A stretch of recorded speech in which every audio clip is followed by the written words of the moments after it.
નમસ્કાર વિદ્યાર્થી મિત્રો, ધોરણ 10 ગુજરાતી પાઠ 10 ડાંગરવોને અને એના લેખક છે મહેન્દ્રસિંહ પરમાર.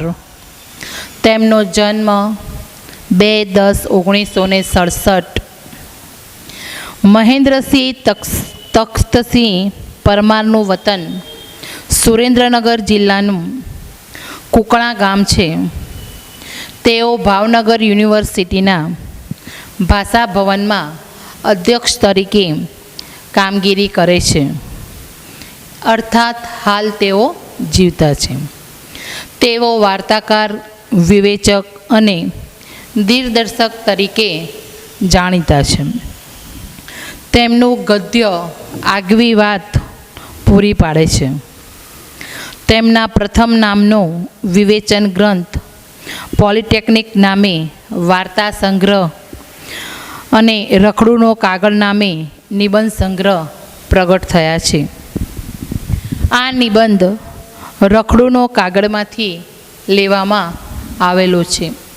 આવા તમને એક માર્ક્સમાં પ્રશ્ન પૂછાય છે કે ડાંગરવોને કયા પાઠમાંથી લેવામાં આવેલો છે.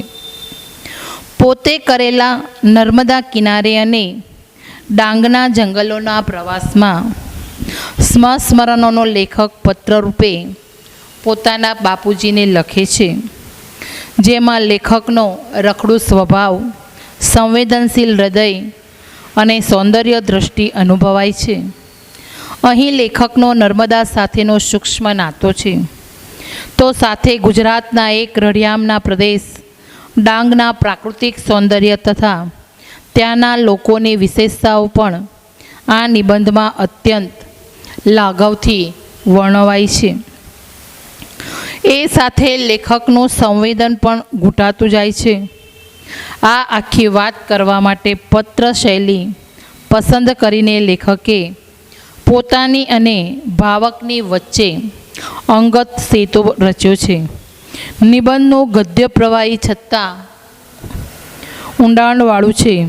ગુજરાતી ગદ્યની એક જુદી તરહ અહીંયા વર્ણવવામાં આવેલી છે.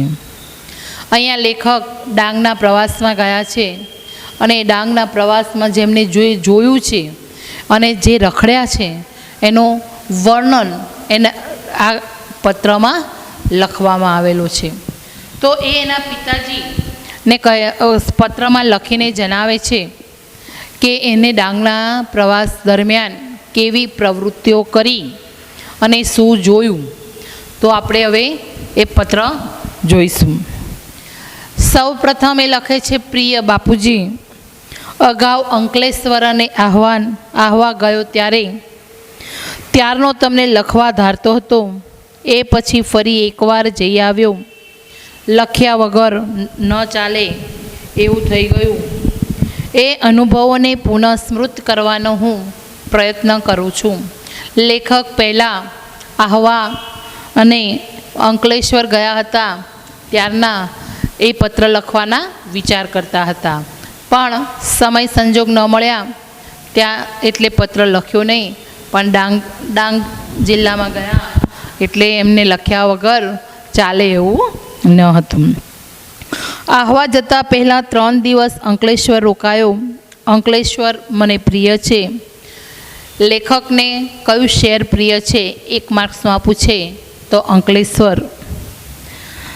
મિત્રો મજાકમાં જેને ગંદકેશ્વર તરીકે ઓળખે છે, અંકલેશ્વરને બીજા કયા નામથી ઓળખવામાં આવે છે? બીજો પ્રશ્ન, ગંદકેશ્વર.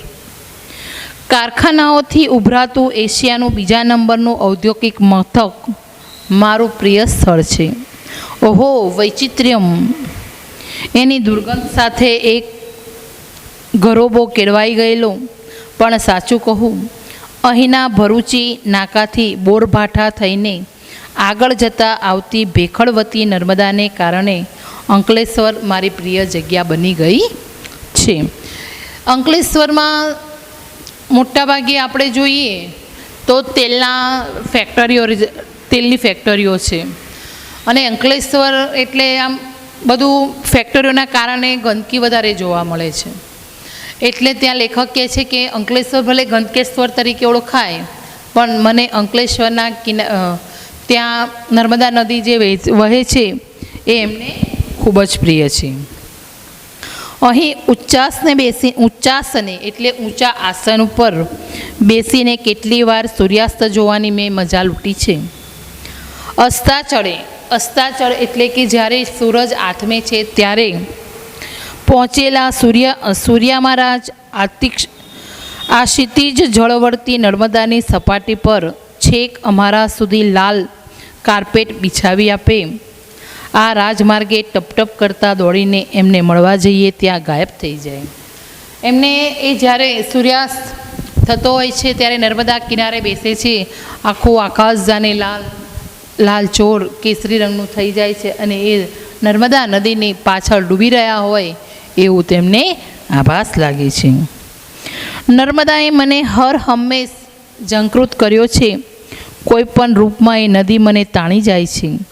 આમ જમણી તરફ સામા પ્રવાહ, જો કે સામો પ્રવાહ તો કહેવાનું ભરતીની અસર હોય છેક સુધી, તેમ સંકેત રહો કે શું નદીએ વહેણ બદલ્યું. નદી ઇશારા કરે છે, નદીનું વહેણ બદલાઈ જાય છે.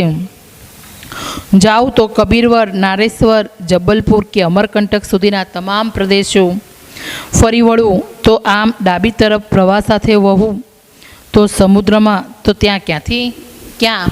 એટલે એ નદીનો જે પ્રવાહ છે નર્મદા નદીનો, એ પ્રવાહ ક્યાંથી ક્યાં સુધી જાય છે એ લેખકને જાણવાની ઘણી ઈચ્છા હતી. કબીરવડ સાથે કબીરજીને અનુભવીએ. હવે કબીરવડ એવું નામ શા માટે પડ્યું છે? તો ત્યાં લેખક જે હતા કબીરજી એ સંત સાધુ હતા અને ત્યાં એમને પોતાની સંતવાણી કહી હતી. એટલે એ કબીરના વૃક્ષ નીચે એમનું નામ કબીર હતું અને એ વડના વૃક્ષ નીચે બેસીને એ કબીર સંતવાણી કહેતા હતા. એના કારણે ત્યાં કબીર વડ એવું આખું નામ પડી ગયું. કબીર વડ એક વડમાંથી ઘણા બધા વડની વળવાઈઓ ફૂટી છે અને આખું જે ઝાડ છે, આખું ઝાડ એવી રીતે આમ એક ઝાડ છે ને એમાંથી આખું બધું ગોળ ઘુમ્મટમાં વડોની વેળવાઈના કારણે આખું કબીર વડ પ્રખ્યાત થયું છે. કેટલાય તપસ્વીઓના તપને આપણે અનુભવીએ, નાહીએ ત્યારે આખી નર્મદા આપણી હોય. કલાંતરોની સૃષ્ટિમાં આપણે નાહી રહીએ. એક અંજલિ ભરીએ તો હાથમાંનું જળ ભૂતકાળના બધા દ્રશ્યો વર્તમાનની સન્નિધિએ ઉઘાડતું આવે. ભૂખ તરસ બધું ભૂલી જવાય. કવિ રાજેન્દ્ર શુક્લ અહીં યાદ આવ્યા વિના રહેતા નથી. મુઠ્ઠી ચણા કે ધાણી, ઝરનાનું મીઠું પાણી, ઘેઘૂરની ઘટામાં આઠે પ્રહર ઉજાણી. એટલે મુઠ્ઠી ચણા કે ધાણી જો ખાવા મળી જાય અને ઝરનાનું મીઠું પાણી મળી જાય અને ઘેઘૂરની ઘટામાં આઠે પ્રહરની ઉજાણી. 8 પ્રહર, દિવસના 8 પ્રહર હોય છે. આખો દિવસ ત્યાં ખાઈ પી મસ્તી કરવી એ લેખકને વધુ ગમતું હતું. લ્યો હવે આહવાની વાત કરીએ. પહેલી વાર આહવાદ ગયો ત્યારે ઘાયલ જ થઈ ગયો. વન સંપદાનું આટલું આદિમ અને મનોહર રૂપ લગભગ બધું જ વિસરાઈ ગયું. આહવામાં મિત્રવીર્ય જગદીશભાઈનું ઘર એકદમ સનસેટ પોઈન્ટની બાજુમાં જ હતું. સનસેટ પોઈન્ટની ઊંચાઈથી નીચેની આખી રંગભૂમિ જોવા સરખી. આહવામાં જ્યારે પહેલી વાર જાય છે, ત્યાં પહેલી વાર જાય છે ત્યારે આખું આહવા વન સંપત્તિથી જોડાઈ જાય છે અને ચારે બાજુ જંગલ જેવું વાતાવરણ હોય છે અને ત્યાં એના મિત્ર જગદીશભાઈનું ઘર નજીક હોય છે અને એ જગદીશભાઈના ઘરે ત્યાં રોકાવાના હોય છે. હવે આગળ એની રંગરમણા અદ્ભુત, દૂર નીચે માનવ વસવાટથી સવારની ઝાંખી કરાવતા રતુમડા પત્તાના હોય તેવા ઘર, રતુમડા પત્તા જેવા ત્યાં ઘર હતા. એટલે આ વન સંપદાની, આહવાની વન સંપદાને મનોહર રૂપનું વર્ણન તમને પરીક્ષામાં 4 માર્ક્સમાં પ્રશ્ન પૂછાય છે તો આ બધું ત્યાં લખવાનું. એ ઘર સુધી દોડી જતી સર્પિલ ભૂખરી કેડીઓ ખીણમાંથી છેક સૂર્ય સાથે હરીફાઈ કરવા મથતા સાગની અને જમીન પર પથરાયેલા ઘાસની પોતપોતાની લીલપ છાક એનો એવો કે સૂર્યપ્રકાશને આંટી મારે છાપ, એટલે કે એટલું બધું ઘેરું વન હતું તો સૂર્યનો પ્રકાશ એ જંગલમાં પડતો ન હતો. નયન રમ્ય અને નયન મનોહર શબ્દોની ખરેખરી અર્ધછાયા અહીં પ્રત્યક્ષ થાય. પવનની સાથે ધુમરાઈને ઉપર વહી આવતા રંગ, ગંધ, અવાજના ત્રિવિધ રૂપને ઊંડા શ્વાસ લો તો આખા અસ્તિત્વમાં અનુભવી શકો. પવનની જાદુઈ લાકડી ફરે ને આ દ્રશ્ય, શ્રાવ્ય, ચલચિત્ર પરિવર્તન પામતું રહે. હમણાં જ પડી ગયેલા વરસાદે વળી આ રંગભૂમિનું સમીકરણ જ બદલી નાખ્યું હતું. કે છે કે ત્યાંનું વાતાવરણ જ એટલું મધુર હતું. ચારે બાજુ વન સંપત્તિ અને વરસાદ પડ્યા પછી તો એકદમ ચારે બાજુ લીલોતરી છવાઈ ગઈ અને રંગભૂમિનું સમીકરણ જ બદલી નાખ્યું. તમને નજરે જુઓ તો વળી એનો જુદો જ સ્વાદ અનુભવો. પણ આ જગ્યાએ બેસીને મને એક વિચિત્ર પણ મજાનો વિચાર આવ્યો. વિશ્વની કોઈપણ સ્પંદનશીલ ચેતનાને સ્પર્શે એવી આ દુનિયાને જોઈને કોણ કેમ રિએક્ટ થાય? પદાર્થ એક જ, પણ એને ઝીલનાર પાત્રો કેવા નોખા ને તોય હેમનું હેમ વળી. શું કહે છે છેલ્લે? ઝીલનાર પાત્રો કેવા નોખા. વસ્તુ એક છે પણ એને લેનાર અલગ અલગ છે. હું જે વસ્તુ જોઉં છું, તમે જે વસ્તુ જુઓ છો, એ બધું જ અલગ અલગ દેખાય છે. બરાબર? મને જે દેખાયું એ મેં કહ્યું, તમને જે દેખાય એ તમે કહો. જેમ અર્જુન અને તીરથી પેલી માછલી વીંધવાની હોય છે ત્યારે એને ઝાડ ઉપર લટકાયેલી માછલી નથી દેખાતી, બીજા બધાને ઝાડ દેખાય છે, વૃક્ષ દેખાય છે, ખાલી ફક્ત અર્જુનને તો માછલીની આંખ જ દેખાય છે, બીજું કશું દેખાતું નથી. એટલે દૃષ્ટિ એવી છે કે બધા અલગ અલગ વસ્તુ જોવે છે. બરાબર ને? ચલો આગળ. પછી તો દંડ કારણ્યના જુદા જુદા રૂપ જોયા. મહાલનું ડાંગ, વધાઈનું ડાંગ, સુબીર, વાસંદા, શિવઘાટ, સાપુતારા બધે દોડા દોડ કરી મૂકી. હવે ત્યાં નજીક નજીક જે બધા જોવાલાયક સ્થળો હતા એ બધાએ એમને જોઈ નાખ્યા. ક્યાંક ઊંડી ઊંચાઈએથી ઊંડે તો ક્યાંક એકદમ ઊંડાઈએથી ખૂબ ઊંચે ચંચળતાથી ભમી લીધું. ખીરને રસ્તે રાત્રે નીકળ્યો તો સ્પર્ધ થઈ ગયો. ચારે બાજુ આગિયા, સાગના ઝાડ રાતોરાત કવિએ શણગારી દીધા. ઉપર નજર કરો તો તારાખચિત આકાશ અને નીચે આજ્ઞા પ્રિય કવિ રાજેન્દ્ર શુક્લ કાયમ સાથે જ રહે છે. ઉપર આકાશના તારા ચમચમે છે અને નીચે આજ્ઞા ચમચમે છે, એટલે એને એવું લાગે છે કે એ બંને તારાની વચ્ચે ફસાઈ ગયા છે. એવું ત્યાં આહલાદક વાતાવરણ બની જાય છે. આજ્ઞો છે ને દિવસે ન દેખાય, રાત્રે તારાની જેમ ચમકે છે. એ આટલું જીવડું હોય છે એ પૃથ્વી ઉપર જ્યારે ચાલે છે એ ઉડે છે, એ ઉડે પણ છે અને ચાલે પણ છે. એટલે એને એવું લાગી રહ્યું છે કે તારા આકાશમાં પણ દેખાય છે અને ધરતી પર દેખાય છે. તો રાજેન્દ્ર શુક્લને કયા વગર રહેવાતું નથી. સ્થાનનો ફરક અમથો, મૂળમાં તો અજવાળું. તારકો શિખર સોહે આજ્ઞા તરાઈમાં. શું કહે છે? સ્થાનનો ફરક ફક્ત એટલો જ છે, આકાશમાં તારા છે અને ધરતી ઉપર આજ્ઞા છે. બરાબર? અહીં થઈ ઉડાઉડ કરતા આજ્ઞાઓ અંધકારને શણગારી એક મોઝોઇક બનાવી આપે. આમથી આમ ઉડાઉડ કરી રહ્યા છે એટલે જાણે કે એવું લાગે છે કે આકાશના તારા ઉડાઉડ કરી રહ્યા છે. નામનો જુદો કેવો હોય એવી વાત કરું. અહીં ગિરમાળનો ધોધ છે. લગભગ 301 મીટર ઊંચેથી સુસવાટા નાખતું પાણી પૂર જોશમાં નીચે પડે, વિખરાઈ જાય. નાના સરખા તળાવ રૂપે ચારે બાજુ પર્વતમાળાઓને વચ્ચે આ ધોધ. હવે ત્યાં એક ધોધની વાત કરીએ તો ધોધ ચારે બાજુ ઢંકાઈ જાય એવો વચ્ચેથી જે ધોધ પડે છે એ ધોધ એટલો સરસ લાગે છે. જ્યાંથી એ પડે ત્યાં જ પહોંચ્યા અને પથ્થરની ઓથ લઈને નીચે જોયું. ધુઆધાર જોયેલો જબલપુરમાં એના વિકરાળ રૂપનો પાસે તો કાંઈ જ નહીં, પણ હવે તેમને નદીનું નામ કહીશ તો આખી વાત રમ્ય બની જશે. આ નદી છે ગીરા નદી. હવે એ તમને એ ધોધમાંથી ગીરા નદી વહે છે એ જ્યારે નામ આપ્યું ત્યારે હવે તમે ગીરા નદી પહેલી વાર સાંભળ્યું હશે. આપણે કૃષ્ણ, નર્મદા, કાવેરી, ગોદાવરી એવા બધા નામ સાંભળ્યા છે. આ ગીરા નદીનું નામ બહુ સાંભળેલું નથી.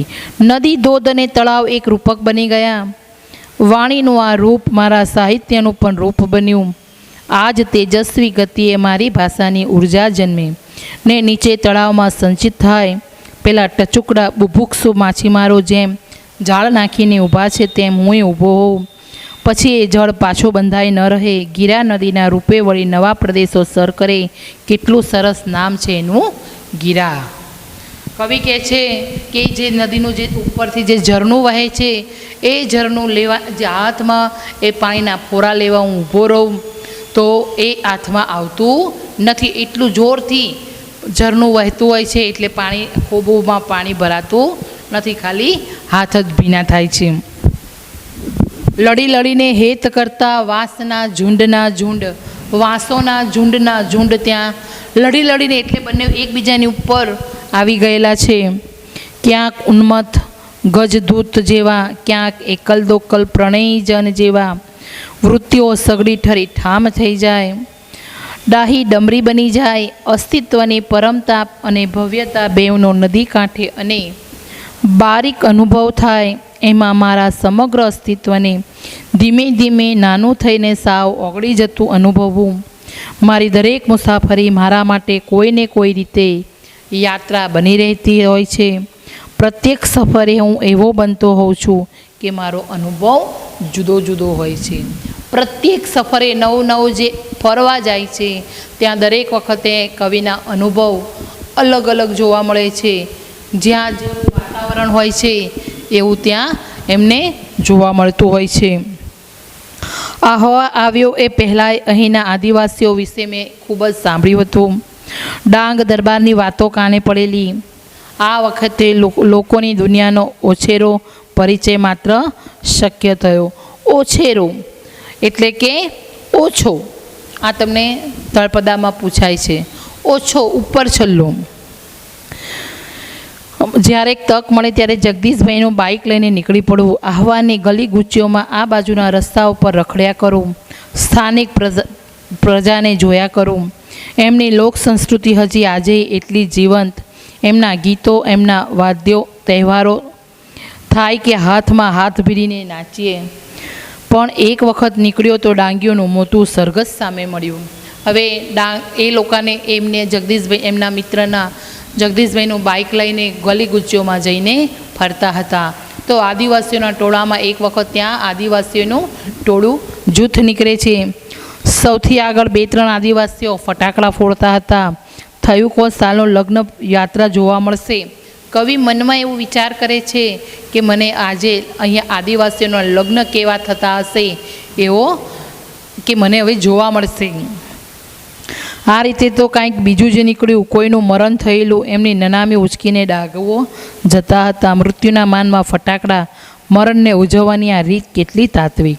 આ ભોળી પ્રજાને આવું જીવન સત્ય કેમનું લાદ્યું હશે કે છે મૃત્યુ પામેલું એટલે ફટાકડા ધામધૂમથી એને સ્મશાને લઈ જતા હતા. તો લેખક કહે છે કે આ લોકોને આવું સત્ય કેવી રીતે માની લીધું હશે. લ્યો જુઓ, વાત આખી મૃત્યુના સમ પર આવીને ઊભી રહી ગઈ. જેટલું ગમ્યું એટલું જ લખ્યું, ન ગમ્યું તેની વાત ફરી ક્યારેક કરીશ.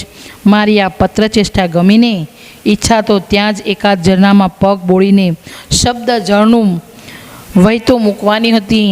તમને તો ત્યાં કેવાક યાદ કરતો હોઈશ તેનું પ્રમાણ મળે તોય હોવ. લિખિતન મહેન્દ્ર રખડુના કાગળમાંથી આ પાઠ લેવામાં આવેલું છે. કવિ તેના પિતાજીને કહે છે, હું તમને ત્યાં આખો દિવસ યાદ કરતો હતો. જો તમે અહીંયા હોત તો ઘણી મજા આવત એમ એ વિચાર કરતો. એમને જેટલું ગમ્યું એટલું લખ્યું અને જે ન ગમ્યું એ પણ હું પત્રમાં લખત તો પત્ર મોટો થઈ જાત. એટલે તમને જ્યારે રૂબરૂ મળીશ ત્યારે કહીશ. હવે તમારે આમાં શબ્દાર્થ પ્રશ્નોના જવાબ તૈયાર કરવાના. એમાં આહવાની વન સંપદાનું મનોહરનું વર્ણન તમારા શબ્દોમાં લખવાનું છે. એ તૈયાર કરવાનો બોર્ડ માટે આઈએમપી છે. પાઠમાં ખબર પડીને? હા, આશા રાખું છું ખબર પડી. બરાબર. જય હિન્દ, જય ભારત.